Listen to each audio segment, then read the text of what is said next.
Woo. Trying to find my way, trying to find my way, trying to find my way, trying to find my way, trying to find my way, trying to find my way, trying to find my way, trying to find my way, trying to find my way, trying to find my way. I'm trying, change me. My faith is in God alone, beyond a reasonable doubt. This brainstorm pouring rain on your season of drought. Just trying to lay a couple seeds in the mouth. Thanks for listening. You ever get the feeling you was missing? What up, y'all? It's your hometown hero, Scott Lane, the Black Bruce Wayne, a.k.a. the real Adam Coleman. So, you riding with Tru-ID. So, I'm really excited to have the guest that we got today. Interestingly enough, when I first started the show, I never intended to kind of, paint myself as being like the black apologist. The show is a lot more than just about black folks and apologetics. And I'm excited about this guest because we get to have a different perspective from a different community than we've been tackling thus far. So I'm really excited to learn some things from a different point of view. And so with that said, I want to bring in my man, Sterling Contreras. How you doing there, man? I'm doing great, thanks. How are you? Hey, doing all right. Can't complain. So glad to have you on the show. Why don't you tell our guys a little bit about yourself? Who you are, how, in what way are you involved in apologetics and that sort of thing. Right. Well, my name's Sterling, and I'm really focused on just apologetics related to philosophy, related to the Hispanic community. I'm a Catholic, so I'm very much into those things. Yeah, and I got involved with apologetics when I converted when I was 14 because basically I converted from arguments. That's where I came from. I wasn't brought up Catholic. Okay. Yeah, tell us a little bit about that. So it was actually apologetics that got you your foot in the door, so to speak, with Christianity in general. Is that what you're saying? Mm-hmm. Yes, my family was non-religious. Basically, we had the holidays, but other than that, they weren't even holidays for us. They were just kind of, Easter Bunny, Easter Bunny, Santa, things like that. So was it like a video or something you saw online, like a YouTube, of William Lane Craig or something like that? Or was it just a person that you came across, that kind of, introduced you to some of these arguments for God that got you into it? Well, it was so when I was starting to think about the issues, I went on an atheist forum. And just started talking to them, and I was naive, and I didn't know any of the arguments. I just kind of was going off of what I was thinking. Even that, I'm sure that my thoughts were very immature, very ignorant, but they were treating me with such disdain that it was terrible. I don't know, and that's when I really started studying the issue because I wanted to be educated, so I could actually, I could actually talk about it intelligently. And I started with mostly Thomas Aquinas, St. Thomas Aquinas, and from St. Thomas Aquinas, I kind of discovered William Lane Craig, and so William Lane Craig was one of the first apologists that I was introduced to. Interesting. So what? Really, well, maybe we'll come back to that. I'm sure. I don't want to get too far ahead of myself. So when you hit me up, one thing I thought was interesting is you come from a different perspective. Obviously, you're Hispanic. And one thing that we talked about online a little bit is that there's some specific needs, that are apologetics related when it comes to the Hispanic community. I want to go there, but before I get to that point, I guess maybe in a broader sense, this is just something that kind of came to me. But it just seems like in this country, when we're having this race conversation, it just seems very binary. Where we're just dealing, black and white. It just seems like everything is in that, context, and it's kind of like.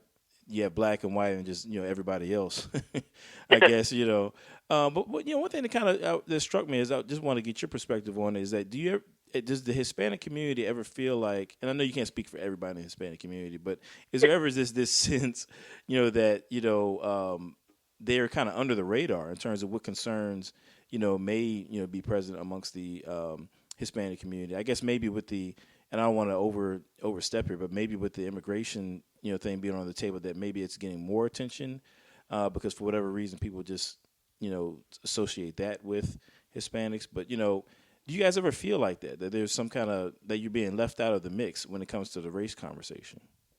Oh, well, definitely. So the black community has had a lot of really great activists out there. You have Martin Luther King, you have you have, Malcolm X. You have tons of really great speakers. Well, we haven't really had that many. I mean, we had Cesar Chavez, and I think that's really the only successful civil rights movement that we've had in America, for at least for Hispanics. And I think that really has a big effect, especially because we were kind of, I think, joined in with them, with the black community. And one of the things that maybe, I don't know, we don't feel like we have a lot of Hispanics are very, I would say, humble, and like we don't feel, since a lot of us came over here illegally, a lot of us don't feel like we have any rights. And it's kind of victim, like we feel, I don't know how to say this, we kind of blame ourselves because a lot of our families did come over here from Mexico illegally, and especially people who were born here, like Chicanos. Chicanos, they don't necessarily look on people who come over here legally in a particularly pleasant light, so that so that we don't really, like I said, we're not cohesive. We sometimes will blame each other and things like that. Now, interesting. Okay, so when you say Chicano, help me understand that. Like, who would be? Chicanos. Chicanos are people who were born here in America, but their family is from Mexico. Okay, so people who've been born here, you would say have maybe some disdain or just some resistance to people who are coming over. Is that accurate, or? Yeah, I would definitely say that. I mean, we have, like I said, I don't know. I'm a Chicano, at least myself, and a lot of us don't even speak Spanish. That's another problem. We don't speak Spanish, so we don't have a lot of communication with people who. I mean, I had to learn Spanish almost by myself because my family didn't teach me Spanish. So we kind of lose some of our identity because of that. And there are certain attitudes that we have about people who come over here illegally that just from being in families where some of us came over here illegally, some of us didn't. And like that lazy cousin or like something like that. And I'm not trying to say that that's true, but I'm saying that you might say something like that. Right. And see, this is so fascinating, and I'm going off script a little bit, but I'm just really fascinated by this because in the black community, you have this this notion of I just got to go ahead and say it, that this kind of house Negro and then field Negro perspective, where you have these folks who may be considered sellouts, to the black community, and then you have people who are, I guess, who are not sellouts, whatever that term would be. And you have these little divisions, amongst African Americans, and sometimes you do have that friction there, or you're just maybe not even that, maybe just I don't know, people who live in rural areas versus city, and it's just very fascinating, like you said, that none of these groups are homogenous. But this is my first time really getting kind of a glimpse into those types of dynamics in the Hispanic community. So that's pretty interesting. So in regard to, I guess, like say the Chicanos who were born here and maybe people were just coming over, like from a political standpoint, what side of the coin would they find themselves on when it comes to like things like with immigration and things like that? Right. Well, one of the things that really is this actually really does tie into Christianity a lot because a lot of Mexicans, and not just Mexicans, I should say Hispanics in general, are conservative, and they are very religious, especially like abuelitas, like little grandmas. Like they're very religious, and they're very they hold to their faith pretty strongly.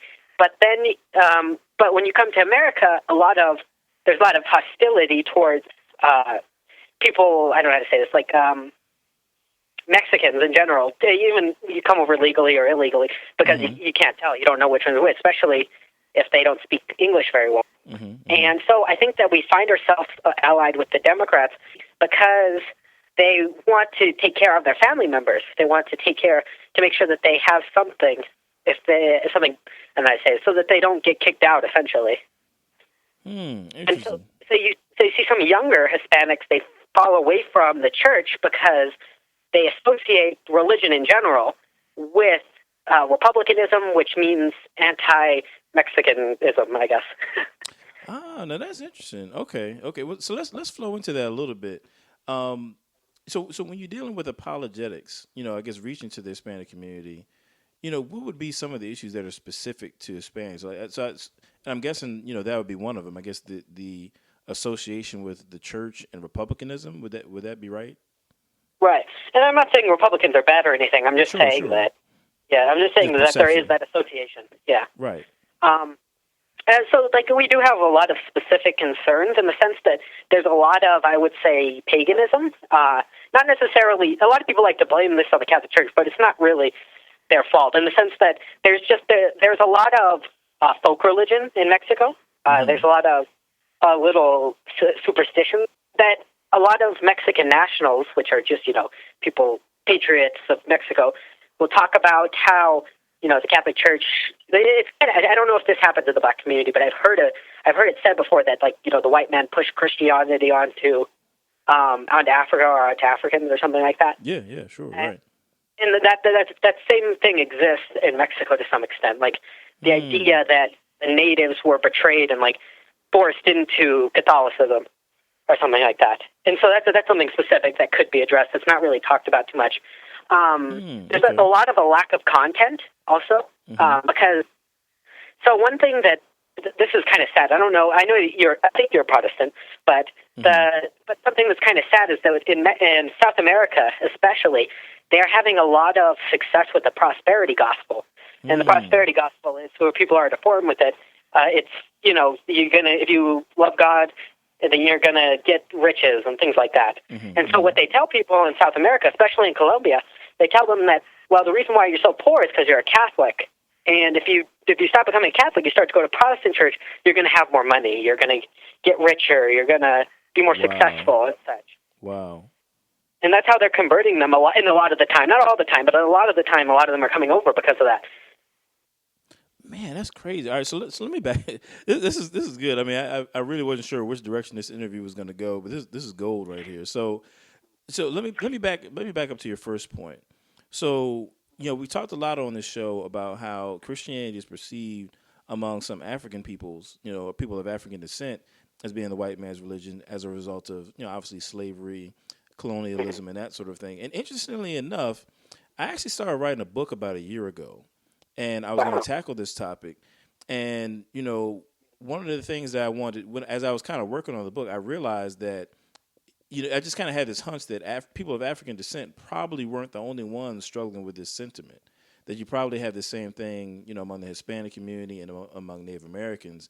And so I started kind of altering the book a little bit or expanding it rather, to cover these other people groups. So what you're saying is that actually is the case, that there really is this sentiment kind of underlying. So how pervasive is it? Is this like a big deal, or is it something that's growing, or? It's a talking point, if you understand what I'm saying. Okay. It's something that people who are not Catholic or are very native supporting will say. It's something that they will throw out there and it's something that's not really refuted very often, right? It's not really, and because a lot of the times it's because Catholics are very involved in their which is going to kind of leak into our other question. We're very involved with dealing with Protestants.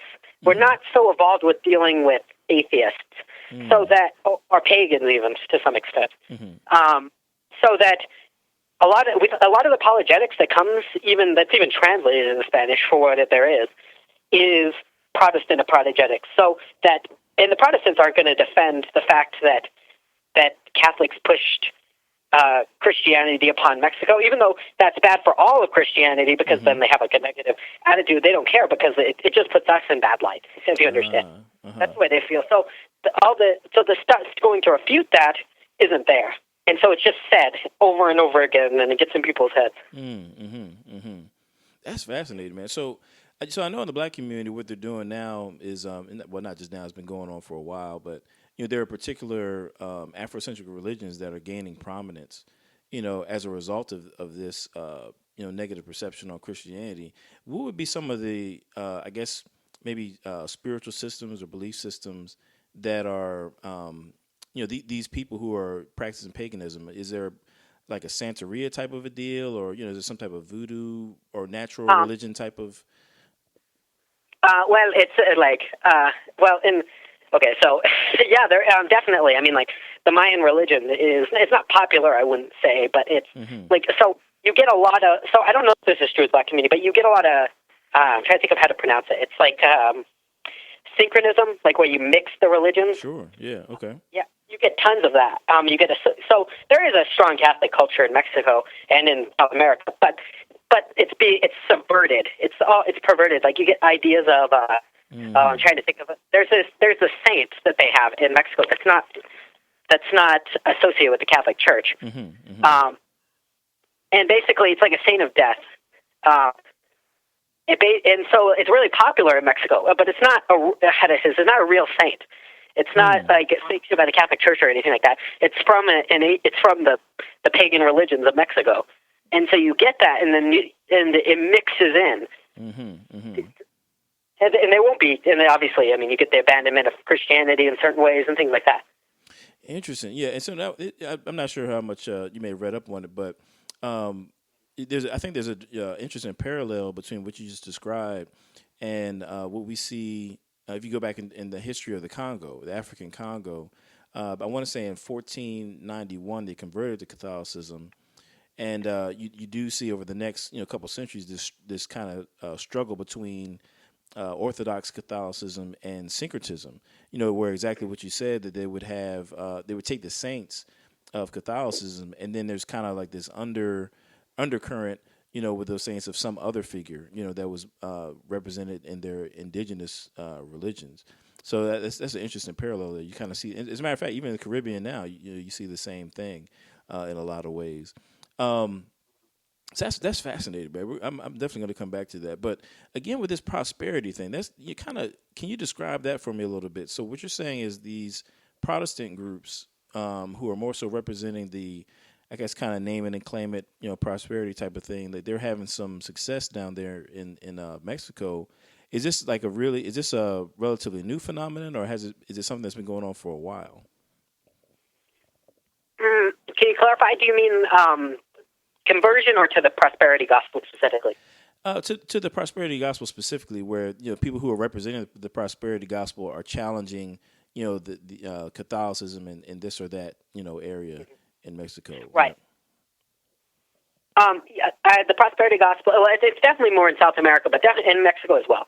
But yeah, you have it's been going on for at least 20 years, maybe a little bit longer. Okay. And you see a huge rise in Protestantism, which is I think it's 25% in Colombia, if I remember correctly. And that's what they're preaching. They're preaching it because of the economic status of the people. The prosperity gospel it's hugely prominent, and that's their argument. Their argument is that, well, why aren't we succeeding? Because this is we should be succeeding from the Bible.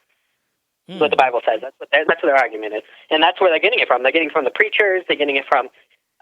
If you look at some of the the pamphlets or the bulletins, that's what they'll say. They'll talk about that. Interesting. Wow, that's deep. That's wild. I've never heard that before. So when you look at the apologetics community, do you feel like there is a divide between, I guess, maybe the mainstream apologetics content that's coming out and the needs of the Hispanic community? Like, would it be accurate to say that the Hispanic community may be currently underserved by the apologetics community? Okay. Oh, definitely. I think. One of the issues is that apologetics is so a popular apologetics is kind of in its infancy. We've had a lot of apologetics that's focused on, and I guess I should say this is kind of a new movement, popular intellectual apologetics, where you try to make the intellectual things appealing to, appealing to a wide audience. Well, before you had general apologetics where, you tried to just connect with people on an emotional level or something like that. You didn't really get into arguments and such, but this popular movement of intellectual apologetics doesn't really serve the Hispanic community as well in terms of it, because most of them, the truth is, most of them, they're going to either be Catholics or they're going to be atheists. Some of them will come over to Protestantism, that's true, but they don't really have that kind of connection with it. They don't have that kind of culture. Does that make sense? So that when you have a Protestant church that's handing out, apologetic stuff, sometimes it won't be translated into Spanish, one, or two. The people who are Hispanic won't get it because they won't go to Protestant churches, and the Catholic Church. Like I said, we don't have a lot of apologetic stuff that is for atheists. It's really for Protestants more. So they're being underserved on two fronts. I mean, because like I said, the Protestants aren't going to. The Hispanics aren't going to go to the Protestant churches most of the time. And I guess they are. Most of them are from the prosperity gospel in terms of that. Got you. Okay, so from your perspective, what needs to happen? And let me back up for a second. The reason why I asked that question is that one of the things I want this show to be is kind of a bridge, between communities, particularly within the body of Christ, because I think in a lot of ways, we aren't talking to each other, So, from your perspective, what would you want to give voice to in terms of the needs of the Hispanic community, particularly in regards to apologetics, but maybe even beyond that? What would you say? Well, obviously, we need to start translating things into Spanish. A lot of, popular... obviously, a lot of books are translated into Spanish. I guess, there's plenty of reasonable faith and things like that. But we need a lot of popular material translated into Spanish. I think that, obviously, we Catholics could do a lot better job. But we could use, the Protestant brethren with us could, try to appeal to them in the sense that I don't feel like they... I don't know how to say this, but there isn't really material out there for these kind of objections that I've told you today. Right. It's very difficult for somebody from a South American country to get a hold of that information. And, even on the internet, it's hard to find. Most of the stuff is anti-theist stuff on the internet. So you have to reach out to the person. You have to reach out to people like that. Obviously, we could use more dialogue, interfaith or inter-church, as it were, so that we can understand each other. The association of religion and republicanism also has to go away a little bit. We have to kind of emphasize, but we can't also be lax on our social teaching, which is another problem. Because there's a lot of Catholics that don't become Catholics because of the social teaching. We have to still be, or not, I shouldn't say Catholics, I apologize, Christians that stop being Christians because they don't agree with something the church teaches or something like that. Right. We need to really buckle down on that, because the thing is if Protestants and Catholics don't really buckle down on that with the Hispanic community, we're going to lose them as a culture in this sense. Right now, they're still broadly Catholic, broadly Christian. They still have that kind of idea of the family that we've kind of lost in America to some extent. If we don't hold that with Mexico, I don't think they will recover. They'll go kind of the way us, and then we will lose those arguments almost forever because of the common perception. Now, see, that's interesting, and so I'm wondering if with the migration to America of so many South Americans, if that's almost having a deleterious effect from a spiritual standpoint. Like it's almost like they're being exposed, to this other stuff, whereas maybe they would be at least culturally Catholic or Christian or what have you. Is that kind of having a negative impact by them just being exposed to so much here once they get here to America? Well, exactly. In a certain way, America is a very interesting country in a lot of ways. We have a lot of different ideas. We value, we don't value authority very much in the sense that we don't think we need to answer to anybody. Whatever I think is right, and whatever I think I should do. Basically, kind of a rebellion against authority. I guess that has to do with our history. But so with all that freedom, all these kind of liberties, that's not really a common concept in Mexico. People value their freedom, but there's certain other things they value more. And there's kind of an introduction to American culture that they might be culturally isolated to, where everything is permissible. You can do whatever you want as long as it's in the privacy of your own home. That kind of idea, it definitely changes their attitudes. And I'm sure it leaks down to Mexico because you have these American Mexicans and Mexican Americans, and you have the Mexican Mexicans that don't understand it a lot of the time. And see, I'm glad you mentioned that because I've been reading a book by a guy named Orlando Patterson where he talks about this concept of freedom, and I never really thought about it, but that freedom means very different things to different people.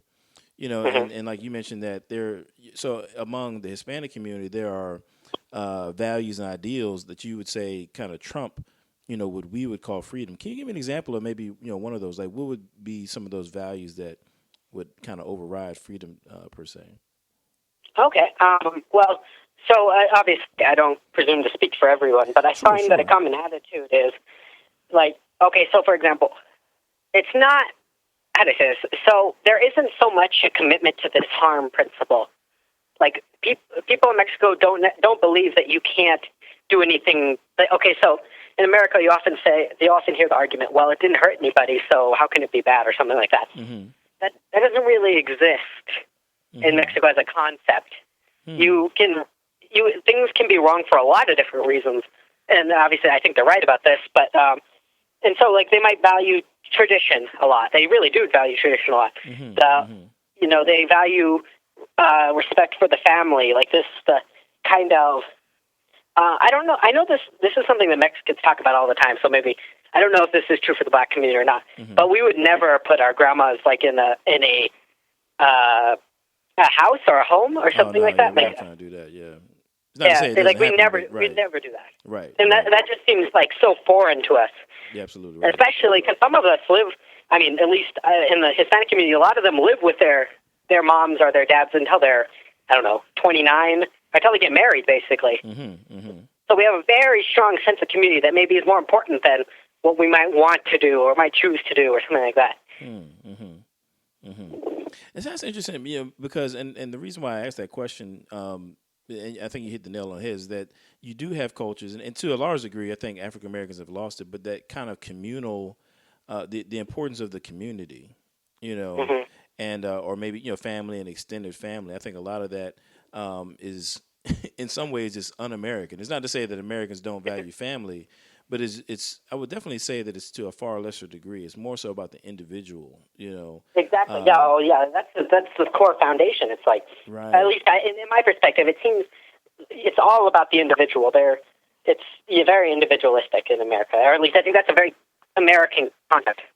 Yeah, and see, and I first picked up on this a couple of years ago. I'm a social worker by trade, so when I was doing my grad school work, I actually took it upon myself to do a report on the Hispanic community in the Richmond area, Richmond, Virginia, and so I actually went out to some of the areas where they were staying and interviewed some guys and had a chance to kind of get a better understanding. And it was interesting to me. Like I would walk in an apartment, which this is probably a bad idea. I'm by myself, going to people's homes, don't even know them. But walk into an apartment, you could have like maybe 20 dudes, all laying. All of them each have their own bed, but just like 20 people, like in a 2-bedroom apartment. And you got 5 or 6 of them are riding the same truck, to go to work, and they're all sending money back home, faithfully, and that kind of thing. And it was just a very fascinating picture of community, because at the end of the day, these guys are working together. They're sending money back home to their family, but it wasn't just about them, And I think that's a beautiful thing. I mean, people can say different things about the immigration argument. But, I do think that it's so damaging to characterize everybody as like these, rabid, Hispanic criminals, that sort of a thing. It's very fascinating. So, for you, like, where do you kind of fall on that issue? Not to get too much off on a tangent, but do you have some sympathy for folks in that condition, or do you see it from a different, viewpoint? Well, I obviously have a lot of sympathy for it, because I know them. I know people who have come over here illegally. I know people who are here illegally now, and I do have a lot of sympathy for them. I think that I say it's a wrong thing to do, but I mean, I don't think that people should come over here illegally. Let me put it that way. Sure, but I'm saying, yeah. I think that, but it doesn't necessarily. I mean, like I don't know if the hardline approach is really the way to solve the problem. Like right. Just telling them to get out or something like that. And the thing is, I know people who've come over here legally who have a lot of, problems with those folks, because they're like, what the heck? I got over here legally. How come you couldn't? Yeah. And it has to do with, one of the things has to do with money, and it has to do with how, who you know, and things like that, nepotism, of who gets over here, basically. So that's another reason. There's a kind of a feud between, I don't know if it's a feud, but a lot of they don't really like light-skinned Hispanics. So light-skinned Hispanics are kind of seen as they get advantages or something like that. Interesting. And Yeah, versus like the mestizos, which are mestizos are like mixed, which is just like one generation. So a white person with a white Mexican with a native, we'll say. And so those people and natives themselves, both those people kind of don't like the lighter skinned ones, if that makes sense. Interesting. Yeah, well, I mean, we kind of had the same thing, the black community. I think it's kind of died down now. It used to be a big deal between light-skinned black people and dark-skinned black people. But you would kind of go back and forth. One decade, dark-skinned people are in style, and like the next decade is like light-skinned people are back. I think it's kind of evening out now. But, well, then I don't know. But then we had this Drake Meek Mill's beef, so that might have sparked it back up. But so switching gears a little bit, from your perspective, I know that Catholicism has a rich and kind of deep history with the Hispanic community. And one thing I didn't realize until I really got into apologetics is that Catholicism has such a rich intellectual history. Have you been able to I guess, kind of tap into that as you've gotten into Christ, and how has that that intellectual history of Catholicism really impacted you? It's very overwhelming, but in a good way. Like it's all around you, and you don't realize it in that certain way. Like there's so much information. There's so much. I don't know if you've ever been to a Catholic church, but I think everybody should go to one just to look around and see how beautiful it is, and and the aesthetics. It's very. There's a certain aesthetic to Catholicism that I don't know. Maybe some Protestant churches don't really have, and at least not to that extent. Because we have had so much history and so much culture that we've influenced, and yet. There is a Catholic community out there. It's hard to find, but once you find it, I don't know. There's nothing like it. And so far as the intellectual things go, I mean that's great too. I mean, we got tons of great thinkers: Augustine, Aquinas. Sure. I mean, Scotus. We have Suarez. We just have tons of them that you can go and just read and read and read. All this apologetic stuff before apologetics was cool, kind of thing. Right. Exactly. Now, I got to ask you something that is. I didn't put this on the question list that I sent you, but so feel free to answer. It's kind of controversial, but you brought up the word aesthetics. Okay. Now, here's my thing. I'm just going to go ahead and lay it out. I was at a Catholic church maybe about 6 or so months ago, and I've been doing some studying on the reasons why African Americans have a problem with well, not just with the Catholic Church, but Christianity in general. And one thing you see coming up over and over again is the issue of white Jesus, the picture of white Jesus, right? Right. You just can't get around that. I mean, that's a big problem for African Americans. And so I was trying to get a better understanding of why that picture was so central, in Christian tradition. And so I just happened to be talking to a Catholic guy. He's like a youth minister or something like that at this church here where I live. And it was the first time he explained a little bit to me about the importance of aesthetics within Catholicism. Like there's a spiritual dimension to it. Am I saying that right? Am I kind of framing that right? Yeah, that's right. Yeah, that seems right.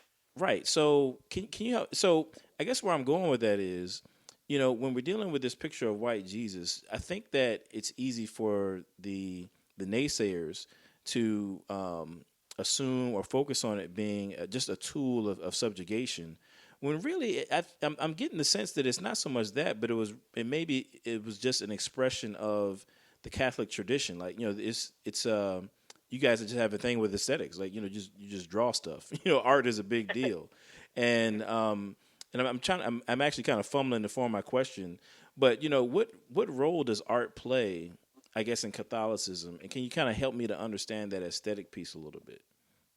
So in order to evangelize, they try to adapt their evangelization to the culture. And so if you go to Korea and you look at it, you're going to have a Korean Mary and you're going to have a Korean Jesus.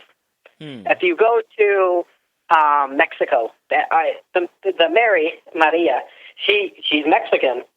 So it really depends where you are. And that's the thing. They try to make it so that you can relate to to who Jesus is. It's just a tool to help you relate to who Jesus is. And that's the reason why sometimes, like I said, in America, where it's primarily white, you're going to have white Jesus. And actually, if you look at a lot of the pictures that come out of Africa and things like that, icons and such, a lot of them will be black because of that same reason, that you're trying to connect with the culture, if that makes sense. Interesting. So, and this is good, man. So in each culture, what the Catholic Church is looking to do is to relate to that culture, and they do that, with the artwork by, the icons and pictures and whatnot, looking like the people, I guess, that they're ministering to. But you're right. I guess, with America obviously having been, primarily, essentially white, at its inception. And then on top of that, I guess maybe with, many of the groups who maybe had this type of imagery haven't broken away from the Catholic Church, I guess that maybe they just weren't really as concerned about contextualizing it to the groups that they came in contact with, like the Native Americans and then obviously Africans, but what you're saying is, if you take a broader look at Catholicism, you don't just see the white Jesus, you see maybe a multi-ethnic depiction of Jesus. Is that what you're saying? Or yeah, definitely. Oh, definitely. No, where you go, it'll change. Definitely. Again, like art is very important to us. Obviously, there is a lot of aesthetic value in Catholicism. But it's because it's part of the, like I said, the history of the church. If you Michelangelo, it's supposed to give us a, how do I say this? I want to say it's supposed. So if you notice, almost all of them are religious. Let me put it that way, because they're all supposed to make us think about God in a different way, in His beauty, in His triumph. In His triumph over death. And all these different aspects of the way God is. Interesting. Okay, and so how far back does this tradition go? Does this kind of marriage between art and Catholicism, how far back does that go, would you say? Well, so it was going to sound kind of biased because as being a Catholic, okay. But right. Into the church, and if you can, I don't want to be. A lot of this intellectual tradition and the artistic tradition goes back to the earliest days, we'll say. Gotcha. The earliest days of when, right after the first apostles. Okay. I see you trying to be politically correct there, but a little bit. You don't have to be. You can say what you want to say. That's fine. Of course. Well, I don't want to, I don't want to bust the Protestants too much. Yeah, I got you. Well, let's go there a little bit. So, one thing I wanted to get to is, between Catholics and Protestants, one thing that we kind of brought out as we were preparing for this interview is that there may be some differences in terms of how Catholics approach apologetics and how Protestants might approach it. What would you say would be some ways in which, I guess, maybe Catholic apologetics would differ from, the Protestant approach? Well, like I said, our main goal, and I think this is a mistake, but a lot of our apologetics was really focused on converting Protestants. And that's the thing. And that's kind of a slight problem because we end up losing some people along the way to trying to convert Protestants. Mm-hmm. And obviously, for the Catholic Church, it's very important that the Protestants convert. And we could do a whole interview on why that's true. But there's a lot of... It's very important to us. So that's obviously a big difference. Also, another difference is that I find that... Okay, so because of our intellectual tradition, we tend to lean on it in the sense that we don't have very many good introductory apologetics books. And because we have so much tradition, so many books that are frankly, they're already classics. They're already really good. That it's hard to see, Trent Horn, which is a Catholic apologist, Trent Horn's new approach to the 5 ways or something, or the 5 ways, which is Thomas Aquinas' argument. It kind of sounds almost like, yeah, well, he already did it 10 times better, so what are you going to add, kind of thing. Right. And unlike Protestantism, which has a lot of, William Lane Craig, Norman Geisler, these kind of people that, like, they don't have the tradition with them, so they can, like, they don't have that kind of, I don't know, the heaviest minds of Western thought behind them, in the sense, so they can feel free to create whatever, to create like popular level things without having to feel like they need to compare necessarily. Interesting. So it's kind of like a pressure, I guess, rather than kind of standing on the shoulders of giants, so to speak. It's kind of like a pressure to measure up to those giants. I guess maybe in the Catholic tradition. Is that kind of where you're coming from, or? Definitely. I mean, we do have apologists. Like I said, there's Trent Horn, there's Edward Feser. There's a lot of good ones. Yeah, it's just that we have a lot of really good work behind us. So it's like, well, so that Trent Horn compared to Thomas Aquinas, it's like, who are you going to study? What are you going to spend your time on? You understand? Even though the modern man might actually be able to read Trent Horn, it might not be able to read Aquinas. He might not be able to understand Aquinas. Absolutely, yeah, that's good. Well, sometimes I can't understand Aquinas. Although I do have some of his works, I'm kind of working my way through it. But he's fascinating right there. So, in terms of the arguments that you did come across, or have come across since being a Christian for God's existence, which one do you find to be the most compelling, and why would you say so? Okay, so there's a little bit of a distinction here. So I don't think so. It really depends. There are two senses of compelling. Compelling, do I find to be true, like the most true, most resonate with me, or do I feel like they're useful? Because obviously, so William Lane Craig's argument is very useful, the Caroline cosmological argument. Sure. It works really well. It's easy to relate. It plays on really, really solidly developed intuitions, and it really doesn't have a lot of opportunities for misunderstanding. I mean, you wouldn't know that by looking at atheist videos of it, but it really doesn't have that many opportunities for misunderstanding. So it's useful. If you could just kind of clarify for the audience, because some of my folks may never heard the Kalam, can you just kind of maybe lay out the premises there? Oh, okay. So everything that begins to exist has a cause. The universe began to exist, therefore the universe has a cause. That's William Lane Craig's argument, and it's very easy. Like it's it's easy to remember even.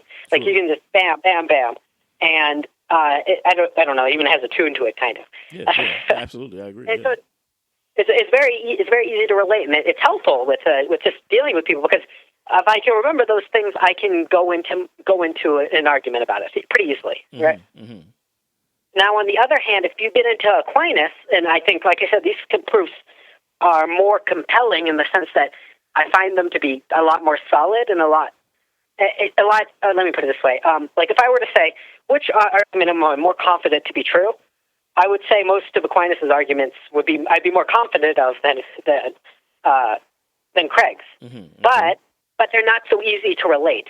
They require study. They require some understanding of what he means by motion, what he means by potentiality and actuality. You have to understand these concepts, and that's not really easy to relate in the conversations. Well, yeah, I agree with you. Yeah, exactly. Yeah.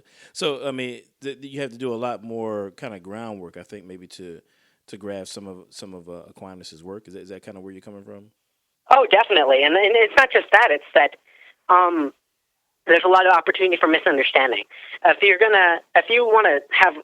know anything about Aquinas, like just you can read. So, just as a recommendation for anybody who wants to learn about Aquinas on a basic level, you can read Bert Feser's book Aquinas. And if you just read that book and then you look on the internet for refutations of Aquinas, you're going to have a good time with laughing, because there's so much opportunity for misunderstanding if you just see the argument by itself. Mm-hmm. And when you hear YouTube atheists, people like this, try to refute it, it's quite funny if you actually know the argument. Because they end up, kind of missing the target. Basically, they've misunderstood. Completely, like way off, even worse than with the Kalam. Way off. Okay, interesting. Is there a particular way in which you find that Aquinas is most understood? Is there like a common, rock that I guess is thrown at Aquinas that is just way off base? Obviously, anybody who talks about his motion as if it was some kind of physical motion, that's a problem. That's one that I hear a lot, where they so his first argument, the first mover, is okay, so everything is in motion, nothing can move itself, and And so that they're in an essentially ordered causal series. You can't have an infinite regress of motions in an infinite, to be specific, in an essentially ordered causal series. And therefore there must be a first motion which is not itself moved, and that's God. And see, even that's very simple, very, very simple. But it's also hard to understand. Like, I have to explain what Aquinas means by motion now, because when we talk about that, I have to explain the motion is the movement from potentiality and actuality, which is philosophical. It's not, and even though physical motion is a type of motion, it's not the type of motion he's specifically talking about. Right. There's a more general type, and see, then I have to go into the philosophy about that. And like I said, when I say that, I'm recognizing that actually I think that it's a lot more compelling than the Kalam because of that. Because once you get into it and you actually understand what he means by motion, it becomes even more undeniable. Let me put it that way. So atheists don't have any, I shouldn't say, well, yeah, atheists or skeptics don't really have as much room to wiggle, as it were. So in a sense, I guess like the first hurdle, or maybe the biggest hurdle in relating Thomas Aquinas to today is maybe kind of fast forwarding him, so to speak, to today's language, and then once you kind of get there, then you've it's a lot easier to handle, so to speak. Is that what you're saying, or? Well, I kind of admire, honestly, William Lane Craig in a certain way, and Plantinga and Swinburne and stuff like that, because they have, to a large extent, made a lot of this comprehensible by having these simpler arguments that are maybe not so widely defensible, but easier to relate. And so I'm not sure if Aquinas can be run down that low. Gotcha. Okay. Maybe like the ones that are a little more simple, like the second way, which is based on causality. Causality, which is kind of similar. I mean, like I said, it's similar to the Kalam, but it's different. But anyway, the point is that it, and I think maybe that could be brought down a little bit lower and like to the popular audience. But I'm not sure. I'm not sure about all the ways. I'm not sure if every apologetic argument is meant to be for everyone. Sure, that's a good point. But it sounds like that might be a nice little book for you to write, man. If you could figure out a way to do it, Yeah, people have been trying for a long time. Right. You should get like a Nobel Prize or something if you can pull that off. So that'd be pretty awesome. Right. So I definitely want to don't want to hold you any longer because I've got you almost right at the hour mark. But question for you, as we kind of close out, again, what are some if I'm a an apologist and I'm looking to engage somebody from the Hispanic community, to bring them to the Lord, what are some things that, maybe 2 or 3 things that I need to know in order to really be effective in that regard? Okay. Well, one thing, you need to respect the family. You can't brush it off. You can't, sometimes Americans have this kind of attitude that, you need to make the decision for your health and it doesn't matter what your family thinks. And that's not true for the Hispanic community. It absolutely matters what their family thinks about them leaving the Catholic Church or being atheist or whatever, something like that. That really matters to them. So you can't just dismiss it. You can't treat it like it's a small thing. Another thing that's important is you need to realize that they're pretty broadly Catholic. Most people that have fallen away from the faith, that most of them are pretty culturally Catholic, and I've seen some Protestants get disappointed for example, like somebody who's struggling with their faith might come and try to get some apologetics help, right? But they probably won't become a Protestant, despite them having a lot of help from the Protestants. A lot of times that culture is really heavily embedded, so that I think you have to realize that even if you do convince them and help them out of their struggle with faith, it doesn't mean they're going to become a Protestant, if that makes sense. Sure. And sometimes there's a lot of pressure on them to do that because, like I said, it's broadly, a lot of the apologetic community is broadly Protestant. Right. Okay. That makes sense. And I think the last thing would be you have to kind of, this is true for everybody, you have to understand what issues are specific to them. And like I said, with the folk religion and things like that, and them feeling like, Christianity was pushed on them. Those are things that are legitimate. Well, not legitimate, but they're complaints, right? They're complaints that you might hear. And well, I guess I shouldn't. This one's kind of brought into that, but I mean, if you speak Spanish, it'll obviously help because they can relate to you easier. Oh yeah, that's true. Right. But yeah, like I said, if you can understand all those things, I think that you'll have a lot of easier time reaching out to them. Gotcha, man. That's really helpful, man. I tell you what, I really would like to have you back on the show because I feel like this is something that's not being talked about, and I definitely want to give a voice to that because I think that we ought to have dialogues, with one another, especially in the body of Christ. We ought to be having these discussions so that we can be more effective, in reaching the law. So I just want to say I appreciate you, man, for coming on the show. I definitely enjoyed it. I learned a lot. I really did. Learned a lot. And so with that said, hey, everybody listening out there, man, love you guys. And that's another show in the books. See y'all next time. Peace.